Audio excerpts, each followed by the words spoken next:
Hello guys, আর আজ আমি বেরিয়ে পড়লাম গড়িয়াহাটে যাব বলে, যেহেতু আমার কিছু জিনিস কেনার আছে আর সামনেই গোপাল পুজো।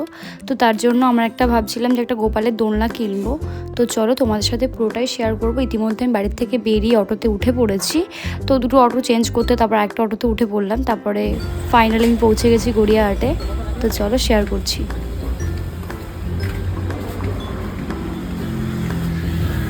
তো গাইস, আমি চলে এসেছি গড়িয়াহাটে, আর আমার কিছু জিনিস নেওয়ার আছে। তো চলো তোমার সাথে দেখাচ্ছি কী কী নেবো, দেখতে থাকো।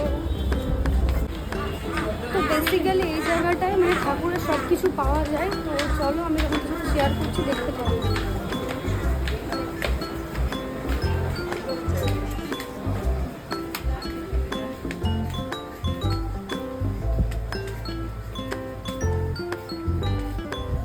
ঠাকুরের দোলনা হবে, গোপাল ঠাকুরের।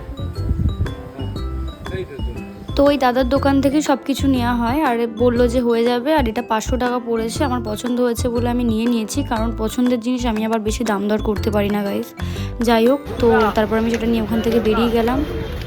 আর যেহেতু আরও কিছু কাজ ছিল, তাই ভাবলাম যে একের দিনে আমি কমপ্লিট করে নিই। তো ওখান থেকে বেরিয়ে আমি সোজা এখন চলে যাব হচ্ছে বাজার কলকাতা। তো বাজার কলকাতাতে একটা প্যান্ট নেওয়ার ছিল, বাট ওখানে আমি ঘুরেছি কোথাও সেই প্যান্টটা পাইনি যেটা আমি চাইছিলাম। তো যাই হোক, তারপরে ওখান থেকে তো বেরিয়ে যাব, তারপর একটা জায়গায় যাব। তো চলো পুরোটা তোমাদের সাথে শেয়ার করছি। আর আজকে আমাকে কেমন লাগছে অবশ্যই কিন্তু জানিও গাইস, ঠিক আছে? তো যাই হোক, পুরোটাই তোমাদের সাথে শেয়ার করছি, দেখতে থাকো। বাট এখানে পেলাম না আমি, ঠিক আছে? তো গাইস, আমি এখন যাচ্ছি হচ্ছে প্যান্ডালসে একটা ড্রেস আর সামনেই হচ্ছে আমার বার্থডে 3 সেপ্টেম্বর। তো তার জন্য ভাবলাম নিজেকে একটা ড্রেস গিফট করাই যেতে পারে। তো তার জন্য আমি প্যান্ডালসে চলে গেছি। তো চলো দেখি কি পছন্দ হয়। আর ড্রেস বলতে আমি তো ওই বেশিরভাগ তো ওয়ান পিসই পরি। তো তার জন্য ভাবলাম কিছু ওয়ান পিস ট্রাই করা যাক। তো আমি সেগুলো ট্রায়াল দিলাম, পরে আমার একটা ভালো লেগেছে, তো সেটা আমি নিয়ে নেব। আর এখানের কিন্তু কালেকশন খুব ভালোই ছিল। তো কিছুদিন আগে যেহেতু অফার ছিল তখন যাওয়া হয়নি, বাট আজকে আমি বেরিয়ে পড়েছি আর একটা ড্রেস আমি নিয়েছি।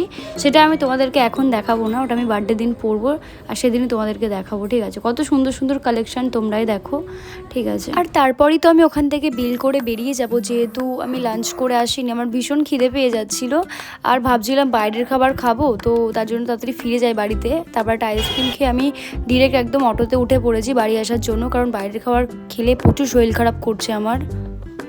আর তারপর ওখান থেকে আবারও আমাকে অটোতে উঠতে হবে। তো যাই হোক, এখানে আমাকে একটু যাদবপুরে, যেহেতু আমি নেমেছি যাদবপুরে, আমার কিছু কাজ আছে যেহেতু বললাম। তো যাদবপুরে আমার গোপাল ঠাকুরের আর কিছু জিনিস নেওয়ার ছিল, আর হচ্ছে নিজের জন্য কিছু জিনিস নেওয়ার ছিল। তো এই যে আমি নেমে পড়েছি, দেখতেই পাচ্ছ, আর আমার নেওয়াও হয়ে গেছে, বাট আমি তোমাদেরকে আর ভিডিও করে দেখাতে পারিনি। তো বাড়ি এসে একদম তোমাদেরকে গোপালের দোলনাটা দেখালাম, কেমন হয়েছে অবশ্যই কিন্তু তোমরা জানিও। আর নিজের জন্য অনেক কিছু নিয়েছিলাম, সেগুলোর ভিডিওতে আমি দেখাতে পারছি না, পরে দেখাবো তোমাদেরকে। এখন ভীষণ খিদে পেয়ে গেছে, এখন খেতে হবে। যাই হোক, তো নেক্সট ভিডিওর জন্য অপেক্ষা করো। বাই।